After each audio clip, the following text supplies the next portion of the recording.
हर हर महादेव भक्तों, आप सभी का हमारे YouTube चैनल पर बहुत बहुत स्वागत है। आइए आज सुनते हैं भौम प्रदोष व्रत की कथा। इससे पहले सुनेंगे उनके महत्व के बारे में। सनातन धर्म में प्रदोष व्रत का विशेष महत्व है। इस दिन व्रत रखने से भगवान शिव का आशीर्वाद मिलता है और घर में सुख समृद्धि आती है। जिस तरह एकादशी तिथि भगवान विष्णु को प्रिय है, उसी तरह प्रदोष तिथि का व्रत भगवान शिव को प्रिय है। इस दिन प्रदोष काल में भगवान शिव की पूजा करके प्रदोष तिथि की कथा सुनने से धन, समृद्धि और आरोग्य की प्राप्ति होती है और मोक्ष की प्राप्ति होती है।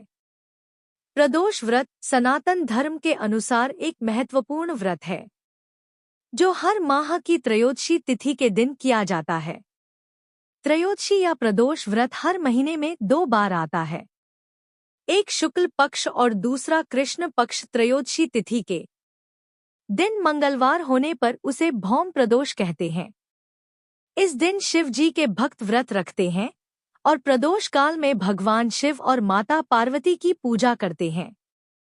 प्रदोष व्रत को प्रदोष काल में किया जाता है। प्रदोष काल का अर्थ होता है शाम का समय, सूर्य अस्त होने से 45 मिनट पहले का समय होता है।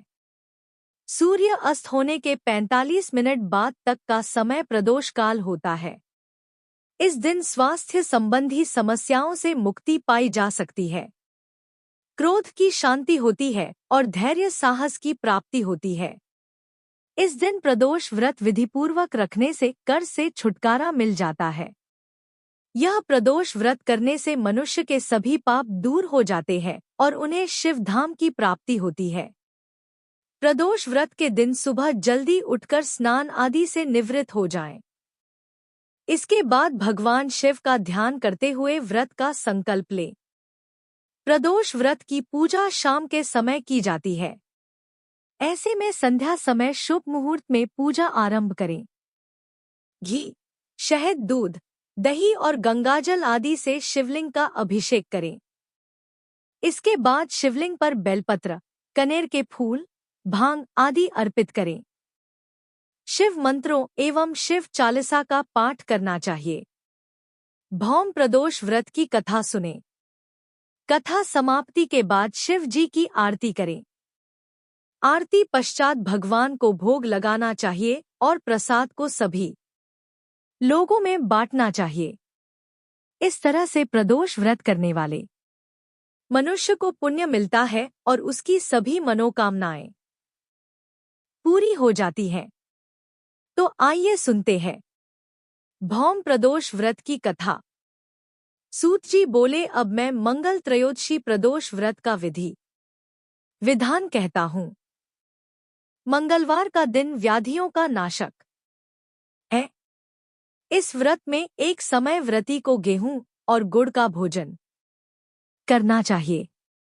इस व्रत के करने से मनुष्य सभी पापों व रोगों से मुक्त हो जाता है, इसमें किसी प्रकार का संशय नहीं है। अब मैं आपको उस बुढ़िया की कथा सुनाता हूँ। यह व्रत किया व मोक्ष को प्राप्त हुई। अत्यंत प्राचीन काल की घटना है। एक नगर में एक बुढ़िया रहती थी। उसके मंगलिया नाम का एक पुत्र था। वृद्धा को हनुमान जी पर बड़ी श्रद्धा थी। वह प्रत्येक मंगलवार को हनुमान जी का व्रत रखकर यथाविधि उनका भोग लगाती थी। इसके अलावा मंगलवार को एक न तो घर लीपती थी और न ही मिट्टी खोदती थी। इसी प्रकार से व्रत रखते हुए जब उसे काफी दिन बीत गए, तो हनुमान जी ने सोचा कि चलो आज इस वृद्धा की श्रद्धा की परीक्षा करें। वे साधु का वेश बनाकर उसके द्वार पर जा पहुंचे और पुकारा, है कोई हनुमान का भक्त जो हमारी इच्छा पूरी करे। वृद्धा ने यह पुकार सुनी तो बाहर आई और साधु को प्रणाम कर बोली, महाराज क्या आज्ञा है। साधु वेशधारी हनुमान जी बोले कि मैं बहुत भूखा हूँ, भोजन करूंगा, तुम थोड़ी जमीन लीप दो। वृद्धा बड़ी दुविधा में पड़ गई। अंत में हाथ जोड़कर प्रार्थना की है, महाराज, लीपने और मिट्टी खोदने के अतिरिक्त आप कोई दूसरी आज्ञा दें, मैं अवश्य पूर्ण करूंगी। साधु ने 3 बार प्रतिज्ञा कराने के बाद कहा, तू अपने बेटे को बुला, मैं उसे औंधा लिटाकर उसकी पीठ पर आग जलाकर भोजन बनाऊंगा। वृद्धा ने सुना तो पैरों तले की धरती खिसक गई, परंतु वह प्रतिज्ञाबद्ध थी। उसने मंगलिया को पुकार कर साधु महाराज के हवाले कर दिया, मगर साधु ऐसे ही मानने वाले न थे। उन्होंने वृद्धा के हाथों मगर साधु ऐसे ही मानने वाले न थे। उन्होंने वृद्धा के हाथों से ही मंगलिया को औंधा लिटाकर उसकी पीठ पर आग जलवाई। आग जलाकर दुखी मन से वृद्धा अपने घर में चली गई। इधर भोजन बनाकर साधु ने वृद्धा को बुलाकर कहा, उनका भोजन बन गया है, तुम अपने पुत्र मंगलिया को पुकारो ताकि वह भी आकर भोग लगा ले।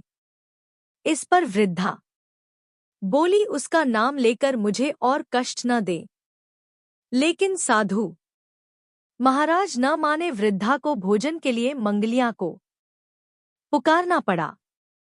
पुकारने की देर थी कि मंगलिया बाहर से हंसता हुआ घर में दौड़ा आया। मंगलिया को जीता जागता देखकर वृद्धा को सुखद आश्चर्य हुआ। वह साधु महाराज के चरणों में गिर पड़ी। साधु महाराज ने उसे अपने असली रूप में दर्शन दिए। हनुमान जी को अपने आंगन में देखकर वृद्धा को लगा कि जीवन सफल हो गया। हनुमान जी ने वृद्धा को भक्ति का आशीर्वाद दिया। भौम प्रदोष व्रत कथा हमें भगवान शिव की असीम कृपा और उनकी भक्ति की महत्ता का बोध कराती है। इस व्रत का पालन करने से व्यक्ति को मानसिक, शारीरिक और आर्थिक समस्याओं से मुक्ति मिलती है। शिवजी के प्रति पूर्ण निष्ठा और श्रद्धा रखने वाले भक्त इस व्रत को पूर्ण निष्ठा और विधि विधान से करते हैं। व्रत की समाप्ति पर शिवलिंग का अभिषेक और आरती की जाती है, जिससे भक्तों के सभी पाप नष्ट हो जाते हैं और उन्हें जीवन में सफलता और समृद्धि प्राप्त होती है। इस बात पर आधारित है कि भगवान शिव अपने भक्तों की सभी पीड़ाओं को पूर्ण करते हैं और उन्हें दुखों से मुक्त करते हैं। इस व्रत का पालन करने से भगवान शिव की अनंत कृपा प्राप्त होती है और जीवन में सुख शांति का वास होता है। इसलिए प्रत्येक व्यक्ति को इस व्रत का पालन कर भगवान शिव की कृपा प्राप्त करने का प्रयास करना चाहिए। भौम प्रदोष व्रत कथा केवल एक धार्मिक अनुष्ठान नहीं है, बल्कि भगवान शिव की भक्ति और उनकी सच्ची श्रद्धा का प्रतीक है। तो आपको यह कथा कैसी लगी कमेंट्स करके जरूर बताएं। जय बाबा भोलेनाथ। हर